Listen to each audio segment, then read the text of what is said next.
All right, so hello and welcome back to the second session in our small three-part series, which was about exploring the dimensions of living beyond career and academics. Let's get straight to the presentation. Before we proceed, I thought we'll just quickly take a summary of what we discussed during the first session. We essentially saw that every human being, you and I, and every human being on this planet has four dimensions of living that are essentially inseparable. The first is a material dimension of living that all of us are aware of. The second is a behavioral dimension of living, which signifies our relationship with other human beings. And then, of course, we live with ourselves, which is the intellectual dimension of living. And also, there is this faded spiritual dimension of living that some of us, or maybe many of us, may be aware of, or at least may be curious of, which essentially talks about what exists and how it is and what is the nature of the self, etc. All right. We also saw that these four dimensions of living are inseparable, which means you cannot separate the material dimension of living from any human being. Rich or poor, male or female, white or black, no matter what country or religion you are from, this simple schematic represents the different dimensions that you have to a human being. We also saw that we as human beings, and especially we as students, and also the way our education has been so far, we've typically only focused on the material dimension of living. We paid little or no attention to our behavioral dimension of living, and we'll see a little more of that as we proceed. And and some of us may have paid attention to the intellectual and spiritual dimension of living. So we did see that these are the four dimensions of living, and that there is a need for us to understand them, right? So this is the second part of the presentation. So let's get straight to it. So in the previous presentation, we also saw that there are different kinds of experiences that we have in each of these dimensions of living. For example, in the material dimension of living, we have access to various goods. You earn money, you work with nature, maybe go for a walk in the park. When it comes to the behavioral dimension of living, you spend time with family and friends, with the people that you like, and things like that. In the intellectual dimension of living, we're busy thinking about our plans for the future, probably reflecting on a moment or some kind of experience that we've had in the past, and so on and so forth. What is interesting is that these three, the material, the behavioral, as well as the intellectual dimension of living, also represent the three kinds of experiences that we have in the form of happiness or unhappiness. What do I mean about that? Look at the first blue box that has come up in front of you on the screen right now. Any interaction that you have with the material dimension of living, right? And I've written the word nature relationship there. We'll see that when we get further down into the presentation, is accompanied by a feeling of either a feeling that you like or a feeling that you don't like. A feeling that you like translates as pleasure, and a feeling that you don't like translates as pain, right? Or displeasure, if pain is too serious or too strong a word. For example, you have a good cup of coffee, right? So when you have a good cup of coffee, you get the pleasure of the coffee. So you say, I'm feeling good, the coffee is good, and you evaluate it as something that is nice. The same coffee that may be cold or not made well will translate into a feeling of displeasure. Similarly, it's very cold outside and you have a nice jacket to wear on, so if that's going to lead to pleasure. When you're not able to wear a jacket, or you're feeling cold despite wearing the jacket, that's going to lead to pain. All right, so we can see this using numerous other examples. So you can see that the feeling of pleasure and pain is accompanied by a physical chemical interaction that the body has using the different senses, right? So our sources of pleasure and pain are typically the five senses. You are seeing something that is nice, you're looking at a nice scenery, you are able to taste something that is nice, you're able to sense something that is hot or cold, or nice and comfortable, like this nice chair that I'm sitting on. You may also be able to hear some good kind of music, correct, and also get some good kind of smell. So these five senses that we have in the body are the primary source for our material sense of either pleasure or pain, good or bad, or what we call as material happiness or material unhappiness. When you also have access to a lot of other goods, material goods, like a nice house, a car, maybe land, a nice bed to sleep on, it gives you a feeling of security, right? So you feel that you will be well taken care of. You know that there are mangoes going in the orchard and you will get mangoes next season, so that gives us a feeling of security, typically one of survival, to do with food security. So the blue box here essentially is talking of the happiness or unhappiness that is to do with our material dimension of living. The other kind of experience that we have that is translated as either good or bad or desirable or undesirable is to do with the behavioral dimension of living when we are interacting with human beings in human relationships. So feelings like trust and mistrust, right? So when you trust somebody that you live with, it could be a husband, a wife, a father, a brother, a colleague, a teacher, somebody down the street.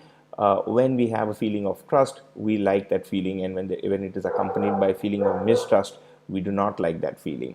Similarly, we can also experience a feeling of affection towards somebody that we really like, and also a feeling of hatred towards somebody that we dislike.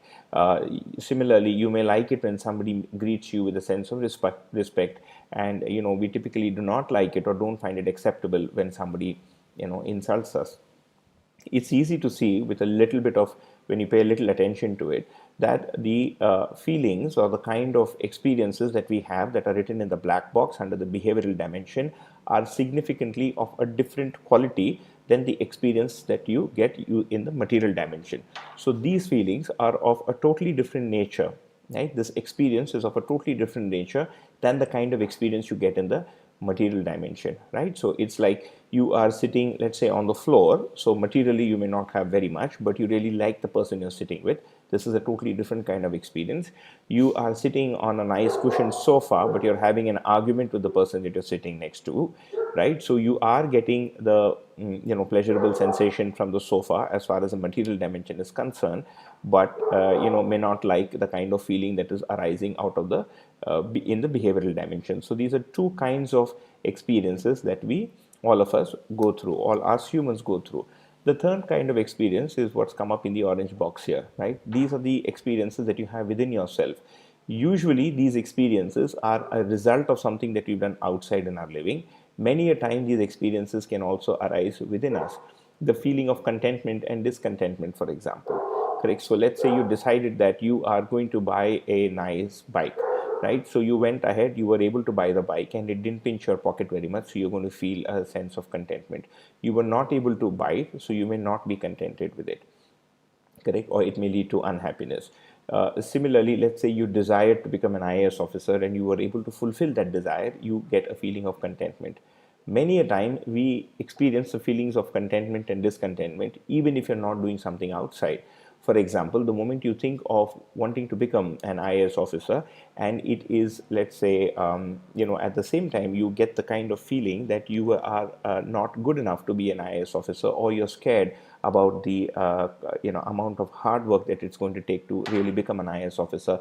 It's going to be accompanied by a feeling of discontentment. So it's easy to see that the experiences or the feeling of good and bad, or desirable and or undesirable, given in the orange box here next to the intellectual dimension, are of a significantly different nature than the ones given under the behavioral dimension, which were in the black box, which in turn are of a significantly different nature than those given under the material dimension, which were given in the blue box. So this is something that each one of us can figure out by scrutinizing ourselves.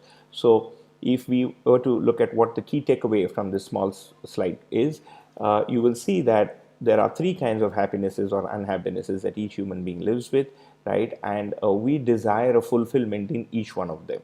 All right. So it's not that I can just have good food, but I don't really care about the experiences or, feeling good or bad in a relationship. Similarly, I can't say that only living in good relationships is important. It doesn't matter what you feel within, right? Now, there are all these words that I've written here, and you may probably be wondering what the difference between them is. I'll just quickly go through them. You get a feeling of contentment or discontentment, when we are able to fulfill a desire that we have. We have a feeling of peace or conflict, depending on whether our thoughts are, in harmony or they are not. Correct? So whether our thinking is in tune with what we think it should be. The third is you get a feeling of happiness or unhappiness when we are able to acquire something that we wanted, or we are not able to acquire something that we wanted. I'll give you an example. Let's say it's 10 in the night and you suddenly feel like having, I don't know, like a warm pizza, right? If you're living in a city, you decide to head out. All right. So let's say you're not able to find any shop that's really open. There are two things that are going to happen. One is you will not get the pleasure that was supposed to come to you by eating the pizza, so you'll not get the physical input, and as a result of not getting the physical input, you're going to be unhappy within. All right. Now, it's also possible that you are unhappy even after getting the pizza because the taste of the pizza may not be good enough. The third possibility also is that you ended up eating the pizza, but you ended up losing your wallet during that journey. Correct? So you're going to have a feeling of unhappiness within. So you can take numerous such examples from your daily life, and you will see that there are these three kinds of experiences that you will undergo. One is to do with the intellectual dimension, which is given in the orange box. The second is to do with stuff that's given in the black box, and the third is stuff that's given in the blue box. Let's proceed. So this is a slide that we had done in the previous part of the presentation itself, and I've kind of repeated it here. What you see in the yellow here is what we just concluded from the previous slide, saying that the four aspects of living, are basically the source for our happiness, peace, and contentment.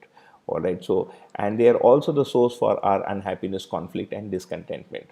All right. So there are these four dimensions, and of course, the spiritual dimension, like I said, is a little faded. Some of us may have paid attention to it. Maybe many of us don't really have not paid much attention to it so far, and maybe hopefully this presentation will help draw your attention towards it. So what we can see on this slide is that given that this is the sum total of your life, right? You're trying to study and earn and develop something. You're going to be living your life with people. You're going to live with friends and family, and you're also going to have some kind of experiences within. You have to figure out these dimensions of living. Right? In case you've forgotten why we're saying that, let me just quickly refresh you. When it comes to the material dimension of living, we saw that the problem with sensation is that our tastes keep changing. What you like today is not what you may have liked yesterday, and so on and so forth. In addition to that, even eating as much as you want may not really help, because that also leaves you with a feeling of losing health. Even if you, let's say, you earn money, it's usually accompanied by the fear that you may lose that wealth. Sometimes you don't know whether you will be able to get more wealth as you proceed. So these are some of the feelings that you can still experience, although you have access to sufficient material goods. Of course, the fear of losing something in nature is, I think, staring all of us in the face. We've had these kind of problems, and we continue to have them, and there seems to be no respite from it. The problem of pollution and resource depletion that we can see all around us, right? When it comes to the behavioral aspect, I'll just quickly refresh our memories regarding the problems that we see in the behavioral aspect. When you can have a feeling of competition amongst your, let's say, even with your brother.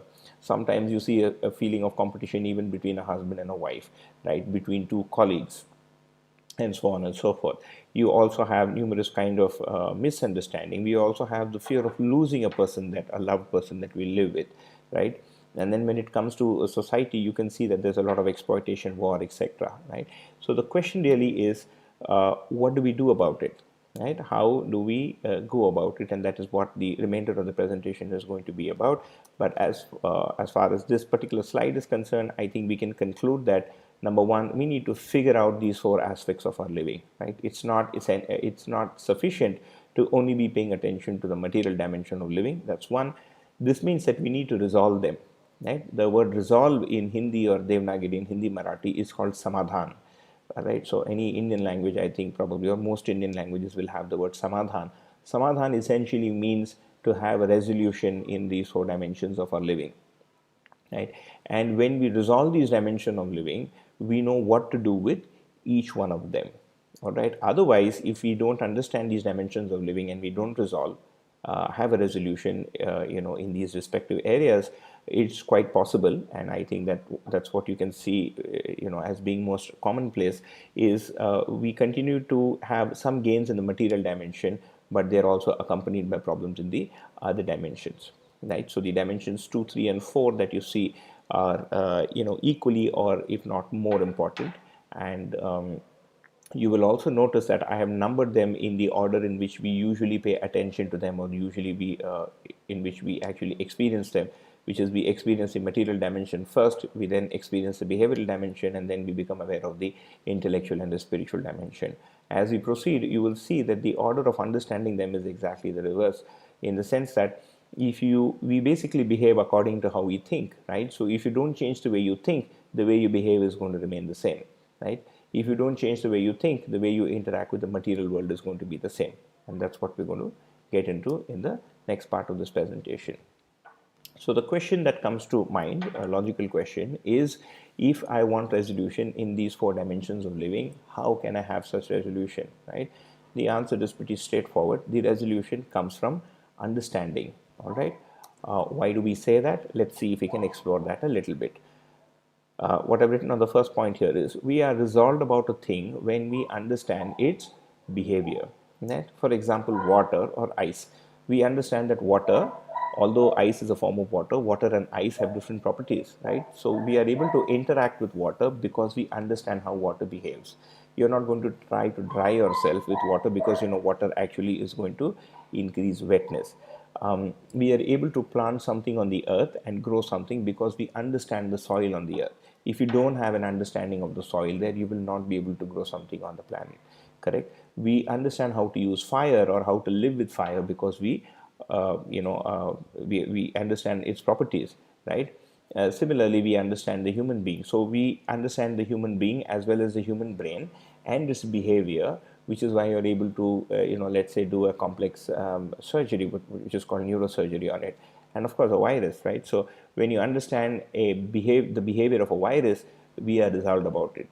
When you don't know how it behaves, then we are scared about it, which is what you can see in the second point here, is understanding how a thing is, the law by which it operates, help us ascertain how to live with it.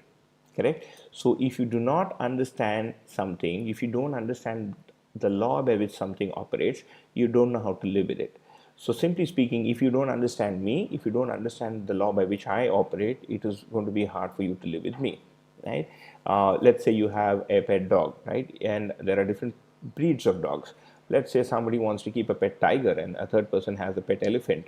If you confuse the behavior of a dog to a tiger, or if you don't understand the behavior of a tiger or what to expect from a tiger cub, what to expect from a tiger when it's 1, 2, 3, 4, and 5 years of age, you wouldn't know how to live with it. We're going to make mistakes, correct? And those mistakes then yield to undesirable outcomes in us, which we then translate as unhappiness. So when we do not understand a thing, you see, we are unsure about what to do. We are in constant doubt, correct? So if you can't make sense of me, you wouldn't know how to live with me, right? We even sometimes end up becoming fearful of it. For example, we don't understand people down the street. We may not understand people of a particular religion. You may not understand people of a particular color, of a particular caste, of a particular country, right? So we are fearful about things that we don't understand. When we don't understand the law about something, we are really afraid of it. If you take examples of this from human history, you will see that there was a point in time when humans were actually afraid of fire, right? So people thought of fire as a god and they thought they have to worship fire, and if they didn't worship fire, then fire would take revenge on them. There have been societies that have actually done that. Today you and I know, and it is common knowledge and commonplace knowledge, that that's not the case. It's not that fire is going to get angry with you if you douse it off. People had similar notions about the earth. People at one point in time thought that the earth was at the center of the universe. At some point in time, people also thought that the relationship between the earth and sun was that the sun was a god, right? So in fact, all the planets are named after gods. So we actually felt that these rotating planets, and today we know because we have spacecrafts that have landed on some of them, that they are equally physical, chemical in nature as the earth, right? So it's not that the earth is under the influence of these planets in some mystical way. So but at one point in time people were fearful about it. You can also take the example of a volcano and so on and so forth, and these fears haven't subsided. They have actually taken new shape. What are the examples? Let's take money, right? Do we really understand money? Well, some people may say they do, but for most of us, money is an enigma, right? In the sense that we don't know how much of money we want. When we have money, we are afraid that we will lose it, or we are concerned that we may lose it. We are also fearful of, or concerned about whether we'll be able to earn money in future, during the rest of our lives. A similar example is exams, right? When you don't understand the role that exams play and what exams are really trying to test in you, and and of course, if you don't understand or know the laws that are going to be asked in the exam, if you don't understand the subject matter of the examination itself, you're going to be fearful of the exam. Similarly, a job, when we don't understand what the meaning of a job is in the larger scheme of human life, many of us can also be afraid of jobs. And you will be surprised. It has been about 10 years since I retired from work. I am 42 now. I retired from work when I was 32. And when I say retired, I mean that I don't work in a company. I actually work in many different ways. But if you look at it, I've actually seen people who are employed and have been employed in big, marquee blue chip companies like, let's say, like Google or Apple or Microsoft. People in good positions. There's this person I know who's a director in Microsoft, and one day I saw him looking at a site which is called LinkedIn.com, which is like a job networking site. And I said, "You're in a good position, And Microsoft is like one of the biggest or the richest company in the world. Why would you be looking for another job?" And he said, you never know when you're going to get fired. So you always have to make sure that you have access to a job and that you have your networking in place, right? So even when you've landed in a very sort of a job, like working in a very large or very famous company, the fear of losing the job may still persist, right? Which leaves us with a feeling of, discontentment within. People similarly have a lot of fears about their own careers, right? We don't know what path our career will take. We don't know whether we'll get promoted at the right time. We don't know whether we'll be able to change jobs as frequently as possible, and things, and so on and so forth. If you take a moment and kind of pay attention to the kind of examples that I've taken, the initial set of examples were to do with the material dimension of living, right? The second set of examples that I have taken are to do with the behavioral dimension of living, and the third set of examples that I've taken here are to do with the with the behavioral dimension of living, right? If you look at it here, uh, let's take the first one, right? So let's say there are people of another color. When we don't understand people of a different color, we are actually scared of them, correct? You don't know what to do with somebody like that, or you may end up disrespecting them. And some of the riots, or the protests that are taking place in one of the largest countries on the planet today are kind of, I think, evidence to that fact. Similarly, when you don't understand what a religion means, correct, and what it means to be part of a religion, we may actually be fearful or unsure about, or in constant doubt about people that belong to a particular religion. This can also get extended to a very personal relationship, like of that of a wife or a husband, right? So if you don't understand what it is to be what it means to be a wife, or what it means to be a husband, what it means to be a student or a teacher, and so on and so forth, we may be in constant doubt about these particular relationships, correct? And last but not the least, and I will again say that, so far I took examples that were to do with the material dimension of living, and then I took examples that were to do with the behavioral dimension of living. Let's come to the intellectual dimension of living. If you are not sure about yourself, right? And when does that happen? When we don't understand the law by which we ourselves operate, correct? So the first question that I put up there for our reflection is, what do you really want? Do you know what you want at the end of the day, right? Or have your choices basically been governed by things that you saw around you? All right, I'm just going to pause the video and close the. All right, we'll just continue, I think, right? So do you really know what you want, right?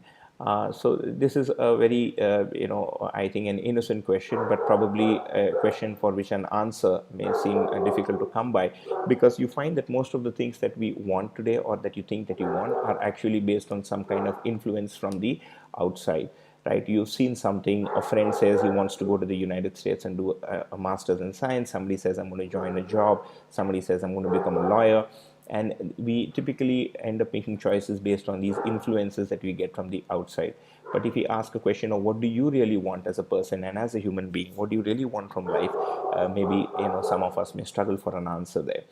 So understanding oneself becomes very important, because if you don't understand yourself, you also don't understand your own strengths and weaknesses, right? What you see as your strength may actually be a weakness. And one of the things that arises as a result of this kind of not understanding oneself is really not knowing what our identity is, right? And when I say identity, for example, one of the first things that you identify yourself with could be that you're male or female, right? Another way to identify yourself with is by saying you're rich or poor, or that you belong to a particular religion, or that you belong to a particular country, and so on and so forth. But what is it that really is your own individual and common shared identity is a question that I think many of us struggle with. So when we don't understand ourselves, there are some basic things that we don't understand, including what success really means. Correct? It's interesting to note here that when you're in school, you're told that you pass 10th grade with good marks and your life is set. When you reach class 10, we're told, or we assume that you just have to pass, grade 12 with good marks and your life is set. And the story continues, because after 12th, then you have to get into graduation, and after graduation is post graduation, and then it's a job, and then you have to do well in your job, and then you have to do well in your family life and your married life, and so on and so forth. And that just keeps continuing. So what really is the meaning of success is also a question that we're currently unresolved about, right? And that happens because we don't understand ourselves. So what is the inference from the little discussion that we've had so far? When I do not understand something, I don't know what to make of it. Correct? So if I don't understand myself or a relationship or somebody, another human being, or if I don't understand money, exams, jobs, career, the earth, the volcano, I don't know, a black hole, galaxies, and things like that, I don't know what to make of it. And I don't know how to live with it. So if you don't understand the law by which something operates, you wouldn't know what to do with it, right? So this is also something pretty straightforward. I think, let's say there is an exotic animal that enters your house. If you don't know whether it's poisonous or not, you're first going to be scared of it. When somebody tells you that no, it's not poisonous and it's harmless, we may get more relaxed, right? So you can take numerous such examples to understand this point, right? When you don't understand, when you don't know how to live with something, and because you don't understand the law by which it operates, we start making guesses about it. Correct? So you start making guesses about how somebody is, what people from a particular religion are like, what it means to live life, what it means to be a wife or a husband, how to be a mother-in-law, a father-in-law, and so on and so forth, or assumptions about how mother-in-laws and father-in-law should behave, and so on and so forth, right? Or we also tend to ignore it. Right? What does that mean? We say, okay, I don't want to deal with all this. I don't want to deal with this intellectual and this behavioral dimension of life. I'm just going to study, earn money, and just live my life, and jo hoga dekha jayega, right? So I'll just deal with whatever comes my way. The problem is that even if we tend to ignore it, those dimensions of our life really don't go away, right? You can't ignore people because we are in the midst of people. We can't ignore ourselves because we are always with ourselves, right? And you can't ignore nature because you're sitting on it. So there is no way in which we can actually ignore these dimensions of life. It's going to catch up with us sooner or later, right? Which means that what I really need is a resolution. Right? I need a resolution to all these aspects of my living, which I have expanded here, right? And in order to have a resolution, I need to understand the law by which these things operate. Correct? So when I have this understanding in every aspect of my life, I can then live what is called as a holistic life or a wholesome life. Correct? Otherwise, we're just living one part of life, which otherwise would be called partial living, right? So in the previous slide, we saw that we have the need to understand, and we have the need to understand these four dimensions of living, which brings us to the question of what is it that I'm really able to understand today, right? What do I see today, or how much can I see today as a human being? You will see that most of our focus today, and we've been through this in the previous part of the presentation as well, is most of our focus is actually on the material dimension of living, right? Especially a subject like science, and also some of the other subjects we saw also end up becoming a means to actually earn money, which can then actually get you something material in nature. This has also become the focus of education. So we are going to school today so that at some point in time we can get a job or get qualified enough to be able to run a business so you can earn money. Schools and colleges today have started existing for the express purpose of just earning money, right? So education itself has become transactional in nature. You give some money, you are basically investing some money in education with the hope that you're able to get that money back, in or multiples of it sometime in future. And I'm not saying that's wrong, right? So I'm not saying we don't do this. We definitely have to do this, and we have to do this very well. But the problem is, we'll see all the white space on the screen here, right? The problem is this is only one part of the picture. We have to fill the other parts of the picture as well to be able to live a holistic life. So the outcome from a job, like I said, is basically money, and money essentially gives material things. Correct? So this is the end point of everything that we do, irrespective of whether you're a B or I don't know an MBA or a BS or an MS or a PhD. Life basically becomes about this, about the ability to have better comfort and the access to more money.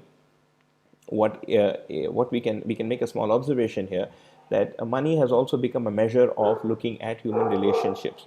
Correct. So who I'm going to get married to is dependent on whether they come, whether I can actually benefit, materially from that particular transaction. Who I make friends with, who I network with, is also then, based on whether I can actually, further my career or my prospects of earning money, right? Um, Whereas, if you see, while we're doing all this, we continue to ignore the behavioral aspect of living, what's shown in the orange box here. What does that mean? We tend to take relationships for granted, correct? So we live in what I've called here as a default mode of living. For example, you earn, you study, you pass out. Let's say you do an MBA. Let's say you get an MBA from Harvard, and you get a good job. I don't know, with PricewaterhouseCoopers or somebody like that, and let's say you're getting a salary of, I don't know, $400,000 a year, or maybe 1 crore a year, or 40 lakhs a year, or 50 lakhs a year, something like that. And then we go on to live life. You're going to get married, right? And you're going to have children. The question is, do we know what marriage is? Do you know how to live with a wife? Do you know how to live with the person down the street? Do you know how to interact with your colleagues? Do you know the law by which your colleague operates, right? And the answer, you see, is something we really don't know. Right? We've just made some guesses about it. So we've tended to take these relationships for granted, correct? And our assumption about these relationships basically comes from our experiences that we've had since childhood. It is driven by the notions that we've seen in movies, in videos, in video games, in different magazines, in conversations with friends, etc. At the end of the day, we really don't know what a relationship really means, correct? So we've read a lot of theory around all this, but it's hard to really make out what a relationship really means. And why is this important? It's important because this is going to be one third. This comprises one third of my set of happiness and unhappinesses that I'm going to have in my life, because this is one third, correct? This is actually not even one third, it's less than one third, because this is just pleasure and pain. This is larger than this, right? The orange box is larger than the yellow box. Why do I say that? Because let's say you go out to eat something. Yeah? I'm talking from Pune, so let's say you go out to eat a vada pav. The vada pav is very tasty, so you got the pleasure or satisfaction that you got from it. The vada pav was easy on your pocket, about 10 or 20 rupees, so you're also happy that you didn't lose any money or much money. But you end up having an argument with the shopkeeper at the end of the vada pav. All right, what's going to happen? The satisfaction or the pleasure that you derived from the vada pav is now going to go out the window. The irritation that I had with that shopkeeper is going to leave a lasting impression on me, correct? And that can stay with me for a very long time. So the experiences that I have in the behavioral dimension of life, you can see, really overcome everything that you can get in the material dimension of life. So in the behavioral dimension, sometimes you find that things are going good, and at other times things are going bad. And इसको हम बोलते हैं झेलना, right? So we say we just bear with the relationships, but you can very easily see that the experiences and the result of good or bad in the behavioral dimension really overcome the material dimension of life. When you look at the intellectual dimension of life, you see that most of us are not even focused here today. It comes as an afterthought. We say, okay, I don't want to worry about all this right now. Let me just get going with my career, and then I'll figure this out much later in life. This is not for younger people, this is for older people. But the thing is that starting, I would say, probably even starting age 10, every human being goes through these three kinds of experiences, and our pleasure and pain, or happiness and sadness. So you get pleasure and pain here, you get happiness and sadness here, and you're going to have contentment and discontentment here. And this is going to happen for every human being, correct? So we are ending up living in only one third of our lives, right? So the thing is that even when you go to explore these areas, which is the intellectual and the spiritual dimension, today we find that a lot of the theories out there have little relation to living. They're all abstract theories that don't make sense in the here and now. That's one problem. The second is people have various notions about that, right? So these areas. So people have written so much about what the meaning of human life is, and what philosophy is, and what intellectual living is, and the mind is, etc., that there are so many different belief systems that a person like you and me that can get very confused in trying to navigate that entire thing. We also find that a lot of this is also mixed with practice, religion, and culture. Culture is simple things like the way you wear clothes, the way you eat food, your festivals, etc. religion is a set of rules that everybody is supposed to follow, or things that we adhere to. Both of these are different from what we call as spirituality or philosophies. So practiced religion and culture may or may not be spiritual or philosophical in nature, correct? Because when we talk of philosophy, in fact, what we're discussing right now is philosophy, and you can see it's pretty straightforward. It's not something that's hard to understand or abstract. The other challenge with a lot of the theories that you find there are that they end up denying the world, correct? So we're told that what you see in the material world is all Maya, so you don't need to see that, pay attention there at all, and all of it is short-lived. But hunger is a reality that each one of us experiences. A father, mother, and a brother, and relationships like this are realities that each one of us experiences. You can't say that they don't exist. They very much exist, right? I was born because we had parents, and if you are born, you're going to have children of your own. So this is very much a part of reality. So that's another big problem, that the way we see things today is, one is we're either focusing only on the material, or we are denying the material and the behavioral and sometimes even the intellectual, and saying one only has to be spiritual and one needn't worry about all this. But you can easily see that that's not true or not accurate, right? If you examine yourself and if you scrutinize yourself, you will see that all four are needed, and you're currently focusing only on one, really ignoring 2, 3, and 4. So to quickly conclude today's session, we in the first part of our session we said that every human being has 4 dimensions of living. Today we saw that our state of being, which is happiness or discontentment or contentment or peace, etc., correct, or the problems that we have are to do with these 4 dimensions of living only, correct. And whatever you do in life, you are going to experience something in 3 or 4 of these dimensions, right? So it becomes essential to resolve my living in these 4 dimensions. So career and academics is one part. I need to be looking at the others also, and in order to resolve these, I also need to understand these 4, right? So in the first part of the video, we saw that part 1 of the video, we saw we have 4 dimensions of living. In the second part of the video, we've seen that they basically contribute to our state of well-being or not well-being, and there is a need to resolve these 4 dimensions, in order for which we need to understand these 4 dimensions, right? That brings us to the end of the second part of the video series. In the third and the final part, we'll then see what is it that we want to understand.